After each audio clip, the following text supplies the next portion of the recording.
各位小伙伴们，大家好！轻松甩肉肉，秋衣帮你瘦。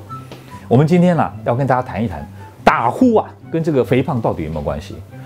我相信各位身边有那些比较肥胖的朋友啊，如果你们有机会跟他睡在一起，应该都会发现说，到了夜里睡觉呼声震天啊，有这种打呼严重的问题。那我们知道，打呼严重，甚至打到呼吸道堵塞。那么呼吸停止好长的时间，20秒钟的时间，那形成了所谓的睡眠呼吸中止症，这样听懂吗？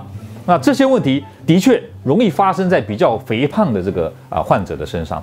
根据研究一个人的这个脖子的这个尺寸一旦超过14.5寸，大概呢就会容易产生这个睡眠呼吸中止症。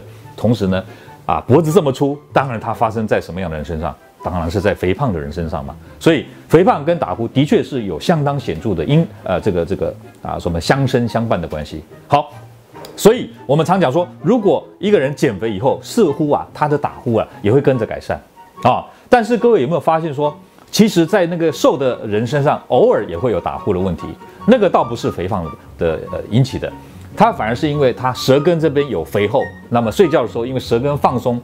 塌下去，导致呼吸道这个气流的进出，那么引起吸气的时候震动现象，所以有打呼的声音发生出来，这样听懂吗？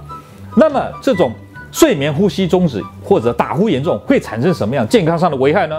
各位想想看，这些打呼的人，你们知道吗？如果我们在他夜里帮他做一个血氧的侦测，我们就会发觉说他的血氧在整个晚上的睡眠当中都是比较低的。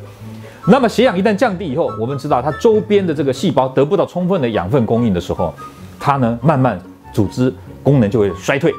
那么因为身体必须要用更大的力气，心脏必须要加大它的收缩力，那么肺部必须要加大它的这个换氧的这个程度，才能够得到勉强足够的这个血氧的这个浓度。所以日积月累之后，它的心肺功能就会开始受到影响。